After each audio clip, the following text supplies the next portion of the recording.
It is 4 p.m. We're bringing developing news and the stories behind the headlines. This is Storycon or the Story Conference. I'm Ed Lingao. Some stories we're watching this Monday, January 13, the first day of the Congress. Executive Secretary Lucas Bersamin hopes the National Rally for Peace of the Iglesia Ni Cristo will bring clarity to the country's issues. He also stressed the right to a peaceful assembly and expressed confidence that the INC gathering will be peaceful, orderly, and meaningful. As we speak, the formal program part of the gathering is about to begin. Another rally is reportedly being scheduled, this time at the EDSA Shrine to protest the 2025 national budget. Retired Supreme Court Justice Antonio Carpio says this will be held on January 31. President Bongbong Marcos holds a virtual trilateral meeting today with outgoing U.S. President Joe Biden and Japanese Prime Minister Ishiba Shigeru. The three leaders vowed to strengthen and continue their trilateral agreement related to the economy, maritime affairs, and technology. Congress resumes session today after nearly a month-long Christmas break. House Secretary General Reginald Velasco earlier hints that the lower chamber may tackle the impeachment complaint filed against the VP. This will happen if no additional complaint is filed at the Batasan Pambansa. And the election period for the 2025 elections officially began yesterday. That's January 12. Under this period, a gun ban is enforced and checkpoints are set up. Campaigning for national positions will start on February 11 and for local positions on March 28. And joining us today, Storycon's resident political pundit, Tito Rol Llamas. Busy sa kanyang cellphone at wala naman siguro itong ino-operate. Wala. Nagbibilang yung ilang tao per square meter. Masipag ka, talaga bibilang. Buong Quirino Grandstand yan. So medyo masakit sa ulo yan. Naku, dilaw na dilaw si Juan, no?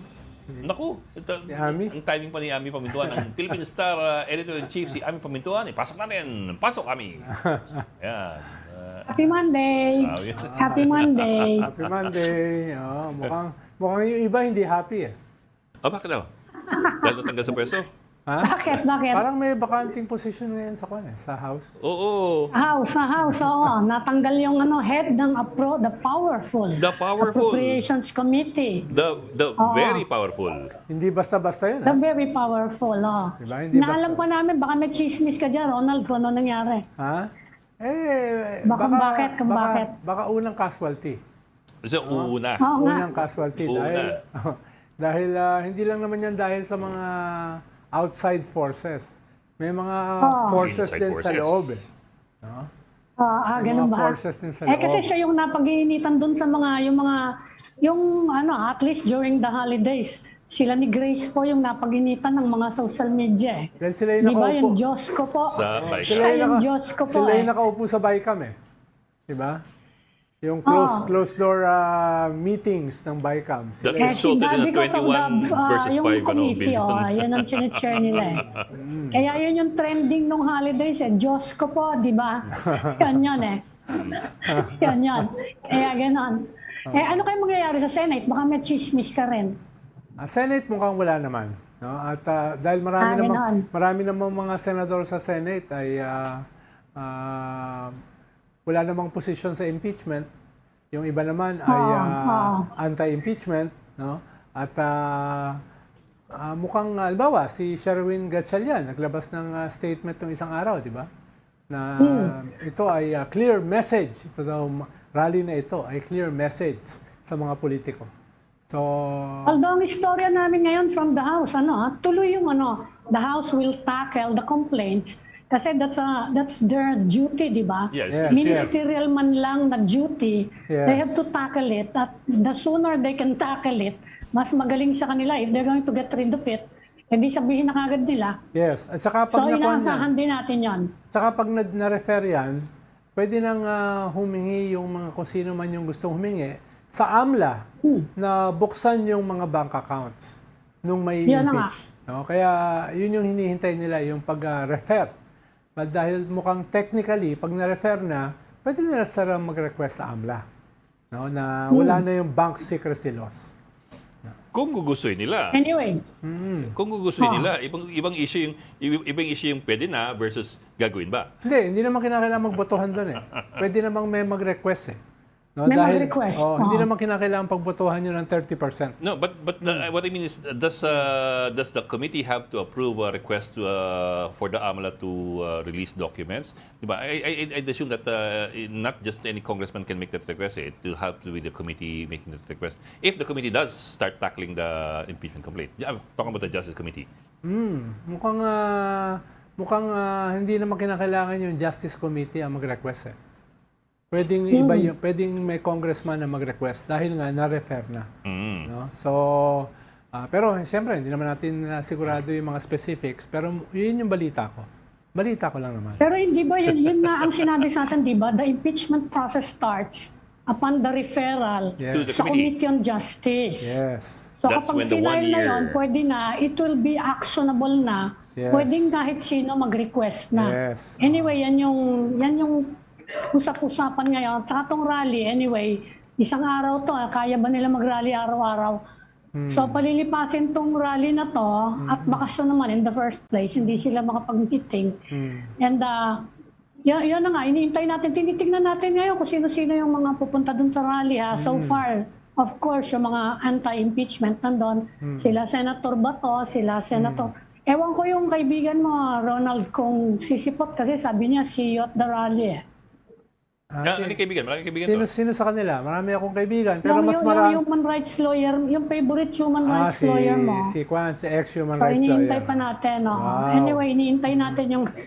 Kasi hanggang mamayang gabi pa yan, Ed, di ba? Hanggang mamayang gabi pa yung rally eh. I understand hanggang 8, di ba? Oo.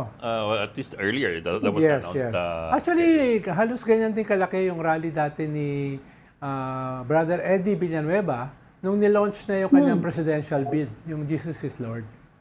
Pero alam naman natin yung naging resulta nun. Medyo malayo yung dami ng kanyang boto doon sa dami ng sumama sa kanya. No, kaya malalaki Pag malapit na campaign period, maraming mga nagrarally talaga eh. tsaka malalaki talaga Diba? yung mga religious groups, malaki talaga mag-rally yan. Dahil parang required no? Required na sumama pati mga pamilya. Abok, let's bring in our reporter. May reporter tayo ngayon sa, I think, sa Luneta, sa may bandang Quirino Grandstand. I hope, there you go, the signal is getting better. Yes, nandiyan na siya. Okay, let's get the latest from that gathering sa Luneta from Mobile Journal, Evan Tarinque. Ivan, kamusta dyan? Hi, Evan. Nagtipon-tipon nagtipon-tipon nga yung mga miyembro ng Iglesia ni Cristo dito sa Quirino Grandstand ngayong araw para nga sa kanilang peace rally na ginagalaw. Na Rally for Peace ngayong araw, no? Malaking ito ay para sa kanilang isang malawak na pagtitipon upang magpahayag ng pagsuporta kay Vice President Sara Duterte. Kanina nga nakausap natin yung mga ilang dumalo dito, no, yung karamihan sa kanila ay bumiyahe pa mula sa iba't ibang parte ng Pilipinas. No, di nalintana yung tindi ng araw at yung paunting-unting ambon, no? Sabi nila mas mahalaga raw ang issue. Marami pang mahalagang issue ang pwedeng pagbigyan ng pansin ngayon kaysa sa impeachment complaint na ito, no? Bukod sa rally dito sa Metro Manila, mayroon ding umanong similar na gawain ng INC sa iba't ibang bahagi ng bansa, no? At kanina nga, no, Ami, Bok, Ronald, traffic na dito sa may bandang Quirino Highway. So sinasabihan na yung mga kapatid natin dadaan or may plano may kailangan daanan dito sa may bandang Manila na maghanap na ng kanilang other alternative routes para hindi na matambakan ng traffic papunta dito. Dieg. Bok, Ami, Ronald. Okay, well, it's been a while since we saw something this big na gathering, no? But yun nga, sabi nga ni Ronald, iba rin kasi if it's a religious group that calls for a rally like this eh. I suppose, Bok, quick question lang kasi some people are making that distinction between is this a political event or is this a religious event? Well, nung una kasing pinlano yan, clearly, mga 2 months ago, ay para tutulan yung impeachment. Ikalawa, para suportahan daw yung statement ng presidente. Pero ngayon, binago, peace rally. Pero pag in-interview mo yung mga tao, medyo nagbabago rin yung mensahe. Dahil parang clearly naman, ito ay anti-impeachment at saka parang pro-Sara. Kaya tingnan din natin sa programa mamaya kung may mga magsasalita. Ang alam ko, yung head ng iglesia nandyan mamaya. No? Kaya tingnan natin kung paano yung kondukta. Pero clearly naman, yung gathering na ito ay anti-impeachment at saka indirectly or directly pro-Sara. At sinasabi nga natin kanina, yung mga religious groups talaga, JIL, El Shaddai, Iglesia ni Cristo, malaki talaga magparali yung mga yan. Evan, bumalik na galing Japan si Vice President Sara. May balita ba kung sisipot siya dyan ngayon sa rally? She went to Japan over the weekend, pero bumalik na. Tama ka dyan, Amino. As of now, wala pang advisory kung darating si Vice President Sara Duterte dito sa pagtitipon ngayong araw. Pero nagbigay siya ng pahayag na nagpapasalamat siya sa mga kapatid niya, sa kanyang kababayan at taos puso siyang bumabati sa lahat sa malawakang peace rally na nangyayari ngayong araw. Nagpapasalamat siya sa kanilang nagpapasalamat sa quote, sabi ni Vice President Sara Duterte, nagpapasalamat ako sa ating mga kapatid sa Iglesia ni Cristo sa inyong patuloy na pagsisikap ng paghahatid ng pagkaunawaan at pagkakaisa sa ating mga kababayan. Pero sa ngayon, Ami, ang ating mga narinig na dumating dito ay si Senator Ronald Bato de la Rosa at actually currently nagsasalita ngayon si Congressman Rodante Marcoleta sa stage dahil simula na ngayon yung programa. Napaaga ito kasi ang unang plano around 4 p.m. pa magsisimula pero napaaga to 3:30 nagsimula na yung main event ngayong araw. Evan, nakausap mo ba yung mga karaniwang mga rallyista dyan at natanong mo sila kung ano yung ipinunta nila sa rally na yan? Malinaw ba sa kanila na ito ay peace rally? Malinaw ba sa kanila ito ay anti-impeachment rally? So mahalaga na siguro makausap mo mismo yung man on the streets. No? Tama ka dyan, Ronald. Kanina, may mga nakausap tayo. Yung tinanong natin kung ano ba talaga, sir, yung purpose nyo dito sa pagpunta nyo dito sa Quirino Grandstand dahil nga medyo naiba na yung unang statement na sinasabing ito ay for pagsuporta sa statement ni President Bongbong Marcos na itigil itututol sa impeachment complaint laban kay Vice President Sara Duterte. Kanina yung mga nakausap natin ay unity na yung sinasabi dito, yung pagkakaisa ng mga tao sa parang mas magandang pagpapalakad dito sa bansa dahil mas marami nga daw issue na mas okay pagtuunan ng pansin kumpara nga dito sa impeachment complaint laban kay Vice President Sara Duterte. Kanya-kanya kasing spin ngayon Halimbawa, si ex-human rights lawyer Harry Roque, yung kanyang mga TikTok ay parang ang packaging niya. People power ito, labang kay PBBM. People power. Labang kay PBBM, laban. Malinaw, yung sinasabi ng mga organizer, ito ay support kay PBBM. No? Kaya kanya-kanyang spin ang nangyayari. Nabilang mo ba, Evan, kung ilan yung mga tao? Na isa-isa mo ba sila? Ronald, estimated kaninang umaga. Estimated kanina nasa 1.2 million yung inaasahan na darating ngayong araw. So, pero hindi yung estimated nandyan. lang yan, hindi pa. Hindi yung nandyan, yung darating. Hindi yung darating sa kanan dito, Pag pinagsama na yon dahil yun estimated pa lang ito kasi actually marami kasing mga numbers na nagsisibatuhan. Ngayon, merong 700,000, may 1 milyon, may 1.2 million, So, hindi pa official talaga yung number count nung mga talagang pumunta dito ngayong araw, Ronald. Usually may traditional na pagsukat diyan Depende sa ilang libong square meters ba yung nandyan. Tapos susukatin mo yon, i-estimate mo yung tao. Depende doon sa lugar. Pag mathematics, ikaw naman. Ha? Pag mathematics, pa Hindi, pero Ronald, yung shoulder to shoulder yon. Oo nga. Yung pag-estimate nun, Ronald, ito yun, yung Yes. shoulder to shoulder, Yes, saka yung spacing comfortable. Ginawa yan nung Yes. panahon ni the first Marcos administration Ang kasya daw dyan sa harap ng grandstand, mga 1 million people. tinanong namin yun bakit nyo na-estimate yun? Binilang daw talaga nila.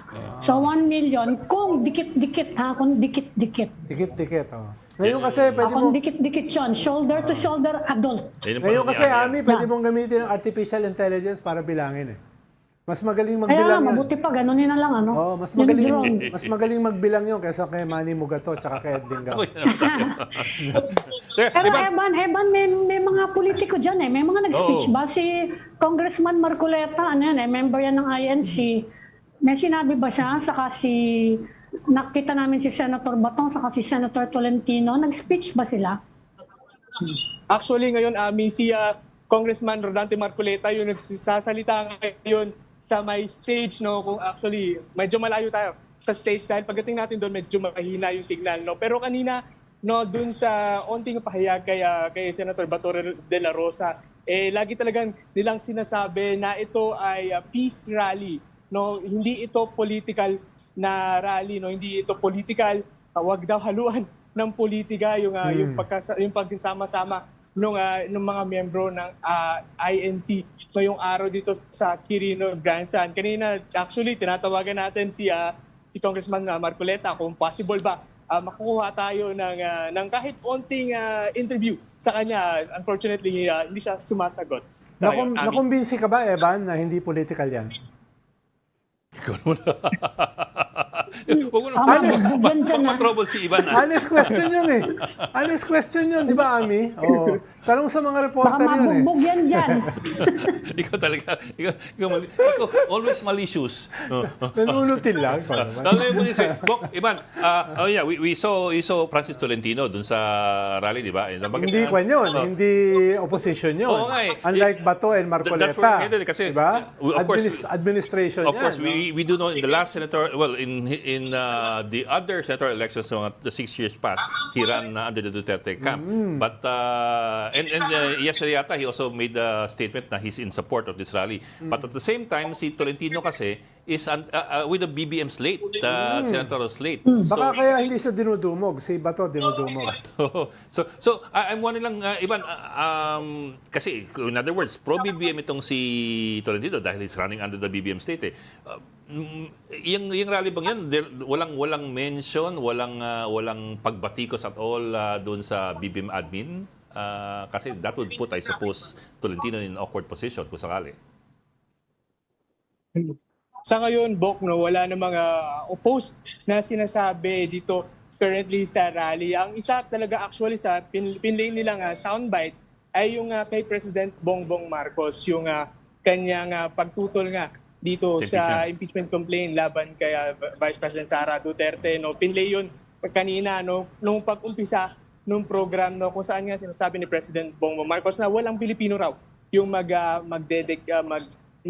mangginabang sa impeachment complaint at mas mapapabagal lang daw nito yung pag-usad o yung mga trabaho sa Senate at sa Congress. So sa ngayon, wala pa namang kontra or sinasabi na against sa administrasyong Marcos currently sa ngayon. Pero maaga pa, alas 4 pa lang at hanggang alas 6 pa ito ng gabi mamaya. So baka mamaya magkaroon ng iba pang ihip ng hangin. Okay. And another one is of course, it's clear to us kung ano yung gustong ipahiwatig ng organizers that it's in support of the President's declaration not to support impeachment. Medyo paikot but what I want to ask you is this yan ang kanilang declared intention, pero yung mga nakausap mo dyan, face-to-face, sila ba'y malinaw ba sa kanila kung ano yung mga issue pinagtatalunan ng magkabilang panig? For example, yung mga issue binabato kay Sara ng mga komite sa Kongreso. Sa kanila ba'y malinaw kung ano yung pinag-aawayan at kung meron ang dapat puntahan ang mga reklamo against her? Actually, kanina yung mga kausap natin na ilang miyembro ng INC, sabi lang talaga nila ito ay laban or pagsuporta nga nila doon sa pagsuporta lang sa peace rally, kapayapaan. Yun na yung current na sinasabi nila paulit-ulit na hindi na masyado actually nababanggit itong impeachment complaint no laban kay Vice President Sara Duterte until i-mention mo sa kanila no yung paghiningan mo sila ng pahayag. Oh, sir, ito daw ay sinabing for impeachment suporta sa statement ni President Bongbong Marcos. Pag hindi mo binring up sa kanila yun, actually hindi mo hindi nila sasabihin na isa yon doon sa purpose. Actually nung isa pang nung event na ito no, lagi na lang sinasabi it's para sa peace no, sa pagkakaisa ng mga tao. And yun nga no, na mas marami pang pwedeng papuntahan yung focus na impeachment complaint na pwede namang papunta na lang sa improvement ng edukasyon, infrastructure sa ngayon dito. Eba, nakaikot ka ba dyan sa around Rizal Park? Kasi kahit bakasyon sa government offices dyan, yung mga private sector daw, pinabayaan ng gobyerno na bahala na sila kung magsususpinde rin ng office work. Monday, dati kami naka-opisina dyan one of the busiest days, lalo dyan sa port area. Kumusta yung traffic? Yung mga truck, nakalabas ba sila? Ami kanina, no, sobrang, actually, matindi na yung traffic, no, lunchtime pa lang, no, around 12 no, matindi na yung traffic, lalo na dun sa may Loton area, papasok pa lang dito sa may papunta pa lang dito sa may Rojas Boulevard ay talagang traffic na no yung actually nagstay ako doon around 1 hour para lang makarating.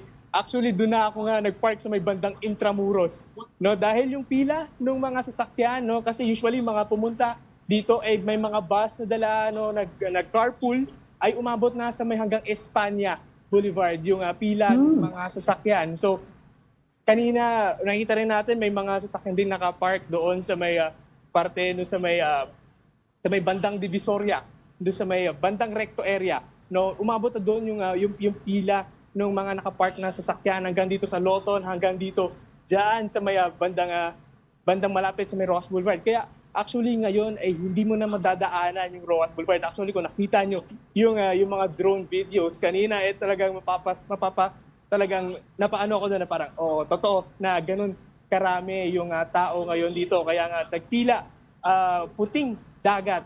Ito nga, Quirino Grandstand. Hindi lang Quirino Grandstand hanggang pati sa may Luneta. Ami. Okay. Maraming salamat. Mobile journalist Evan Trinque live from the Quirino Grandstand. Punta lang natin ng Duterte Bailiwick sa Davao City at kasama natin ngayon si Bril Montalvo mula dyan sa Davao City. Bril, andiyan ka ba? Hi, Bril. Nandiyan na siya. Yun, kita ko na ang iyong hairband. Hi, Bril. Nandiyan na siya. Magandang hapon, Bril. Hello, Dr. Yes, magandang hapon sa inyo dyan sa studio. Nandito nga tayo ngayon sa Santa Cruz, sa Davao City. At nag-ikot-ikot ako dito sa vicinity ng lugar kung saan idinaos ang peace rally ng Iglesia ni Cristo dito sa lungsod. At napansin natin dito na dagsa pa rin at patuloy na dumadating ang mga miyembro ng Iglesia ni Cristo para makilahok sa nasabing aktibidad. Sa tansya nga ng Davao City Police Office, nasa higit 200,000 na ng mga individual ang nandito ngayon sa San Pedro Square sa Davao City kung saan ginanap itong National Peace Rally dito sa lungsod. At sa ngayon, ay wala pa nakikita ng mga politikat na personalidad na andito. At wala pa rin tayong abito kung dadalo ba ang ilan sa mga miyembro ng pamilya Duterte or itong mismong si Vice President Sara Duterte. Alam nyo, nakatakda namang matapos ang aktibidad dito ngayong alas 8 ng gabi. Balik sa inyo. Pero Bril, nandiyan ba si Vice President Sara? Kasi dumating na siya, di ba, from Japan. Over the weekend, dumating na siya. Nandiyan ba siya? At saka may balita ka ba kung magpapakita siya dyan sa rally either in Davao or in Manila? Alam nyo, base sa ating source na nagbigay sa akin ng impormasyon, nandito daw sa Davao City, Vice President Sara Duterte at nagpapahinga daw kasi nga galing ito sa Japan. So ngayon, wala tayong eksaktong impormasyon kung dadalo ba siya sa anong mga peace rally dito sa Mindanao. Kasi nga aside from Davao City, meron ding peace rally ng Iglesia ni Cristo doon sa Cagayan de Oro City at maging doon sa Butuan City. So wala tayong impormasyon kung saan sa tatong event area dito sa Mindanao dadalo si Vice President Sara Duterte or kung dadalo ba talaga sa amin. Bril, siyempre yung Davao, base rin yan ng KOJC. I'm wondering na kung ang KOJC has also turned out or turned up dyan sa rally dyan. I know it's INC, mostly yung nag-organize, pero we're of course talking about allies eh. So, ang KOJC ba lumabas yan?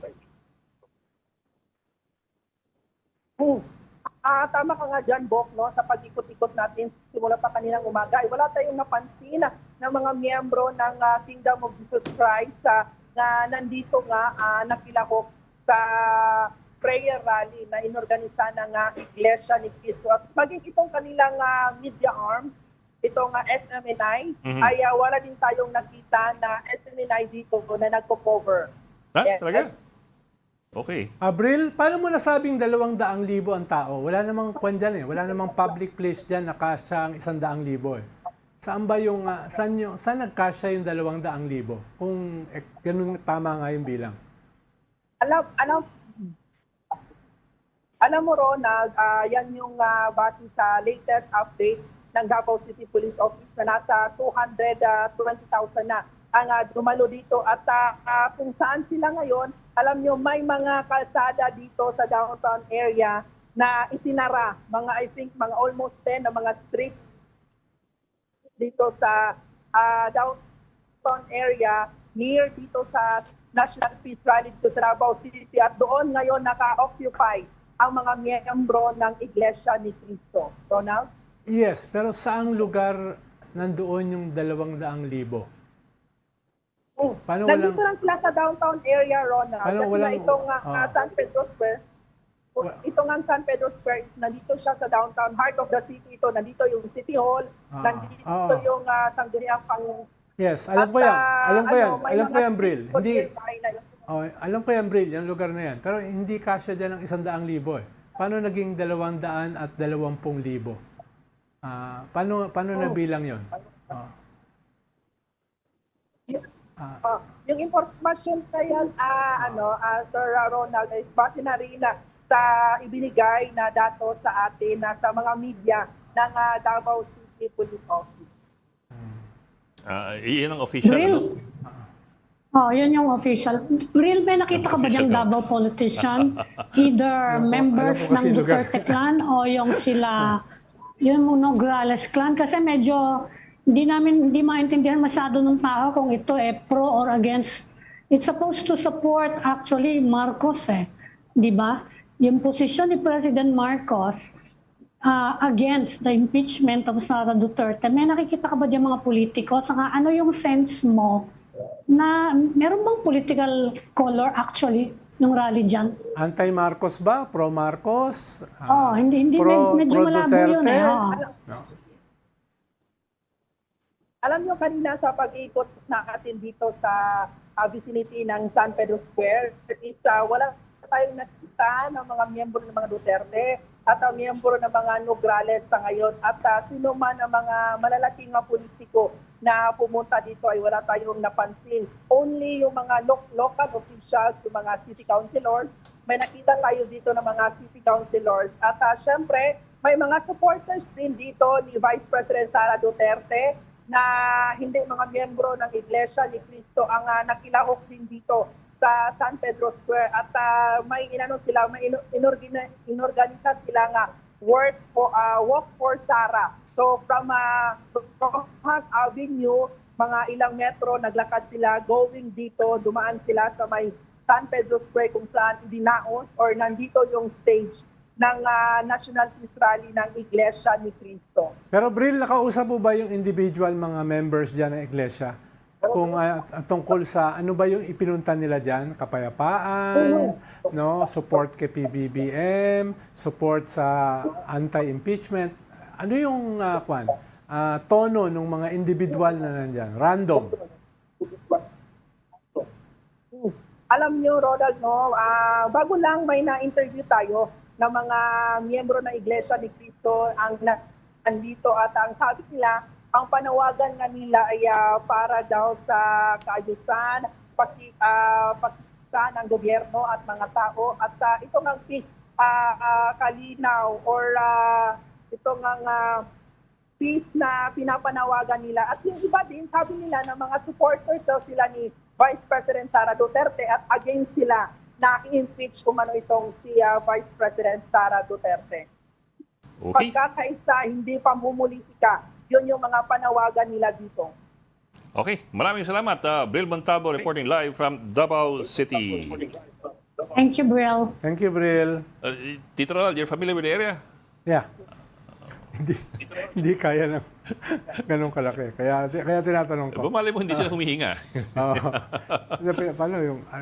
anyway. Masikip. Oo. Masikip Paano yun? Yung sinasabi nga ni Ami na dikit-dikit yun, no? Kailangan dikit-dikit. Pero yung space, hindi yan Quirino Grandstand. It's just a park. No? Okay. Sa harapan ng City Hall. Yung binabanggit ni Bril. Kaya medyo hindi ganun kadali na yung 200 o 100,000 doon. Well, sabi ni Bill, it's the official police estimate ng Davao PNP. So, yan. Let's leave it at that. But very good point from Tito Ronald dahil he's more familiar with the area than I am. So, I want to know. Anyway, Bok, let's go into a break. And then after the break, we will come back with a member of the House leadership. You're watching Storycon on One News. We need to take a break. We will be right back. We've got developing news and the stories behind the headlines. Welcome back to Storycon, the Story Conference. I'm Ed Lingao. With us, of course, Ami Pamintuan of the Star and Tito Rol Llamas, our political pundit. Let's now talk to our guest, Manila 6th District Congressman and House Quad Committee Co-Chairman Benny Abante. Sir, magandang hapon and thank you for joining us today. Magandang hapon. Hi, Congressman. Hi, magandang hapon sa inyo. Good to see you again, sir. Yeah. It's been a while since we had you. Oo nga. Happy New Year po. Happy New Year, Happy New Year. Happy New Year. Sir, teka, simulan ka na para makarami tayo. We heard na dineclare ng bakante ang Appropriations Committee Chairman position. Parang nakakabigla po. Ano po nangyari? I understand you're also the Vice Chair, di ba, of the committee? Is that correct? Pati ako nabigla. Ay, ikaw naman, sir. Nabibigla po ba kayo? I don't know. Talagang wala akong alam-alam. Hindi ba kayo ang papalit, Kong? Wala. I don't even know kung bakit siya papalitan o tinanggal. Talagang wala. Blackout talaga ako dyan. But sir, that's a major decision because it's one of the most powerful, one of the more powerful positions in appropriations. So yun. Anyway, tapos ng budget, approve na yung budget natin. So Tapos na yung trabaho niya. wala nang masyadong gagawin ng ang Committee on Appropriations at this time until the end of the 19th Congress. Yes, sir. Wala kayong nabalitaan sa within the chamber, Congressman, that might have led to the relief. Ano? Wala kayong Talagang walang, talagang wala eh. Ano Ako kung- nagtatanong din nga ako. May lumabas kasi na chismis more than a month ago na ayun nga, may mga nagtutulak na mapalitan si Kong Saldi. Apro Head Saldi. No? Among others. Lumabas yung ganong klaseng chismis. Pero siyempre, chismis lang yon. Dahil nangyari ngayon, parang confirm yung chismis a month ago. Sir, yes, sir. Go ahead, Wala sir. ako narinig doon. Buti nga kayo, pero kayo narinig. Sir, let me put it this way, sir. Sa inyong pananaw, as Vice Chairman ng as Vice Chairman ng Committee on Appropriations, mukha bang na-trouble si Chairman dahil doon sa Budget? sa budget na ipinasa ng plenaryo at ni-revise ng BICAM? Well, alam naman natin sa BICAM talagang malaking debate yan, no? The budget always has been very much debatable. Yet, ito namang si Congressman Saldi ko, as I've known him, is just a quiet guy, no? Doing his work low profile lang ito eh. Kaya ako hindi ko talaga alam kung bakit at this point in time kailangan palitan siya eh. Yung pinaka-open kasi kung na bumabanat sa kanya, yung mga Duterte. Especially si Vice President Sara. Pinupuntirya siya talaga. Yeah. Oo. Sabagay, pati naman kayo pinupuntirya. Dahil Quadcom kayo. No? Pero ayun nga, talagang yun yung public na umaatake sa kanya. Oh, yun yung public na umaatake sa kanya. No? Yung mga Duterte, especially si Sara. No? Tingin nyo, walang kinalaman yon. Tingin ko wala naman eh. Wala namang kinalaman dun eh. I don't think that that is even an issue. Parang pan lang, Pero Congressman, napaka-opportune. sa yung mga controversies ngayon arising from this budget, wala bang balak ang chamber? O may balita ba kayo? Usap-usapan, nag-umpisa taon ngayon eh. The two chambers of Congress, wala ba kayong balak na baguhin ang rules regarding the bicameral conference? Kasi ang tingin ng mga tao na aabuso, pati yung mga taga-DBM hindi lang makapagsalita eh, na naaabuso yata yung power of the purse daw. Although you cannot get any member of the DBM to say it openly, no? Wala naman.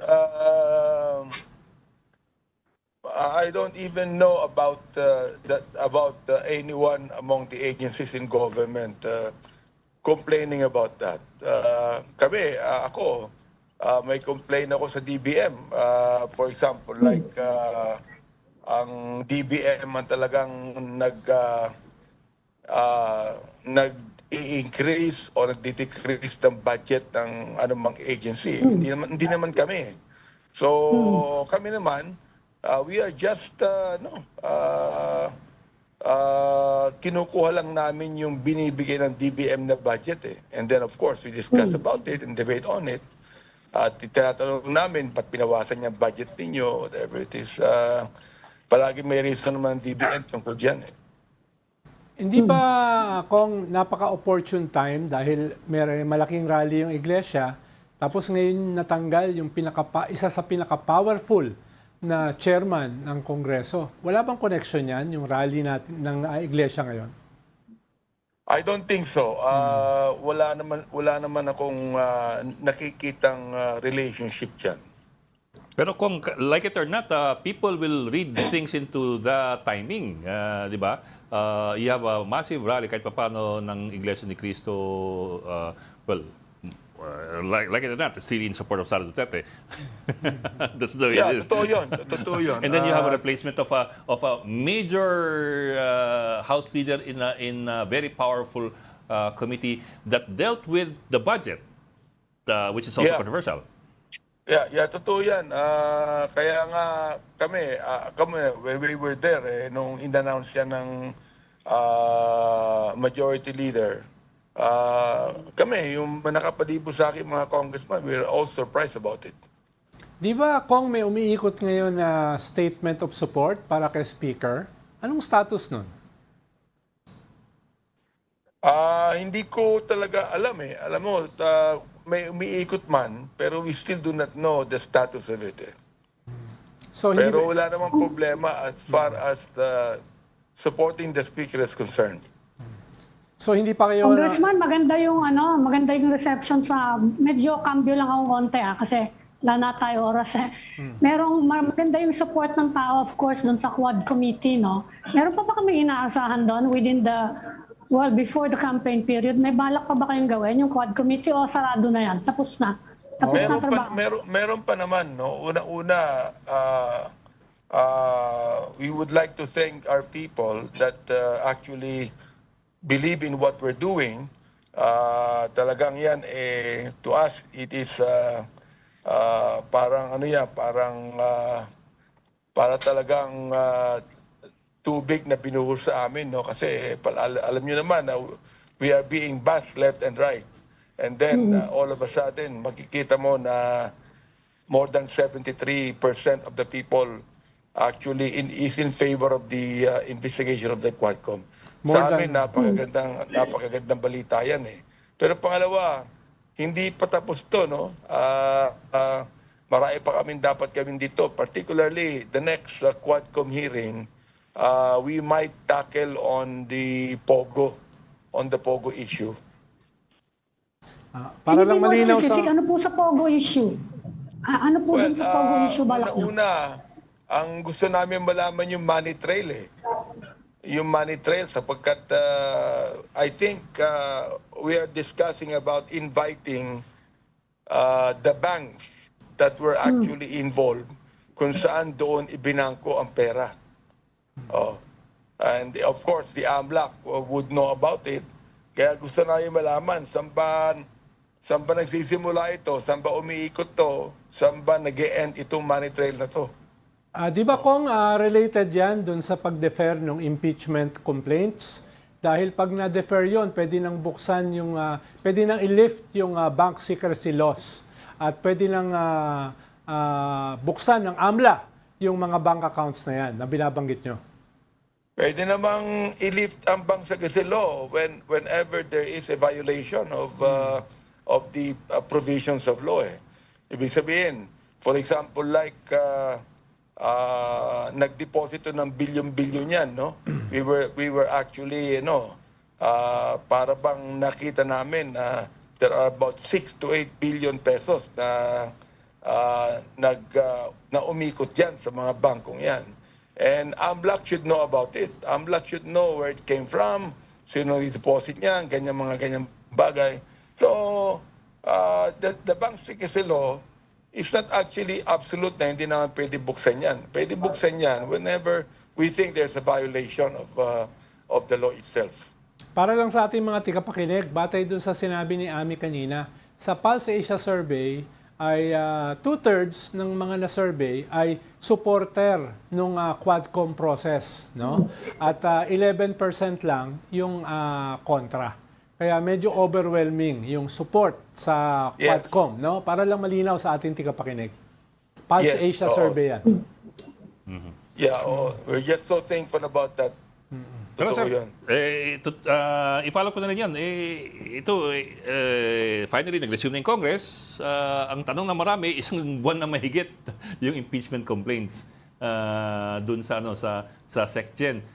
Kayo ba, ito ba itutuloy ng Kongreso po o isi-shelve ba? Kasi may usap-usapan na baka daw pagkatapos ng eleksyon saka gumalaw ang impeachment complaints. Malaking question yan. Sa akin, ako personally, I don't think that we should even tackle the impeachment complaints now. No, the fact that the election is quite near, campaign period po ngayon. No, so siguro anyway, ang impeachment naman pwede namang i-file yan every year. Every year, no. So maaaring makuha namin ng 1/3 ng boto ng impeachment sa House. Pero we do not know kung yan magpa-prosper sa Senado yan. No? So sa akin, it would be better if we defer the impeachment complaint and then just again file it in the new Congress. Yes, sir. Pero sir, yan ba'y napag-usapan ninyo among the House leaders at meron bang desisyon tungkol dyan sa timing? Hindi pa.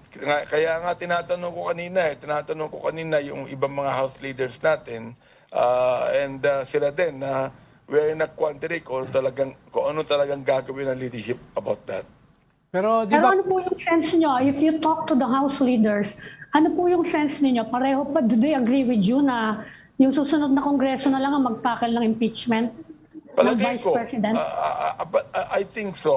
Nakikita ko naman na yung ba sinasabi ko sa kanila, they're more amenable to that than actually discussing the impeachment complaints now.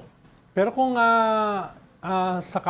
sakaling hindi mag-prosper yung impeachment, maghihintay pa ng 1 year, di ba? Bago magkaroon ng uli ng mga file, no? May 1-year ban.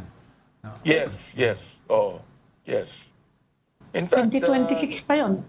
baka kung hindi pa naman to binibigay sa Committee on Justice Yes. pag binigay na yan sa Committee on Justice may 1 year Nakaandar. ano na yan kaya palagay ko hindi na rin pag-uusapan diyan Okay. Okay. I suppose that's anyway, sir, so tama yung namin, no? From your perspective, mukhang even the House leadership is parang hindi The House leadership ayaw. mukhang Oo. hindi ganadong Cool. i-pursue ngayon. Or pinag-uusapan yeah, pa. yeah. Or pinag-uusapan pa. They're quite cold about the impeachment complaints. Yes. Okay. Okay. At least that's clear kasi we've been in the dark for so Yan. long eh. Okay, maraming salamat. Congressman Benny Abante, 63 Congressman at House Quad Committee Co-Chair. Thank you, Thank sir. you po. Thank you. Thank you to all Thank you, of you. Congressman. Happy New Year Salamat. again. Happy New Year po. Happy New Year po. O yan, may store na si Ami. Oo nga. Oo nga. May pang-headline na, di ba? Headline. Oo. Reaction Ano yan? na Ha? House leaders, cold. Gold. Oh. and may open quote. Oo nga, oo nga. Quote. Okay, maraming salamat. Oh, baka meron namang house leader na magsalita. Hindi, hot pa kami. Pa kami. Para kayong si Tito Ronald, always hot. So, di ba? Okay, maraming salamat for joining Story today. Aming pamintuan ng bossing ng Philippine Star at ang hot na political pundit, si Tito Ronald Llamas. Hey, it's a Monday. Okay, join us again tomorrow 4 p.m. for the Story Gon. Med Lingga, we're one news all sides all the time. This is the Story Conference Group or the Storycon Group.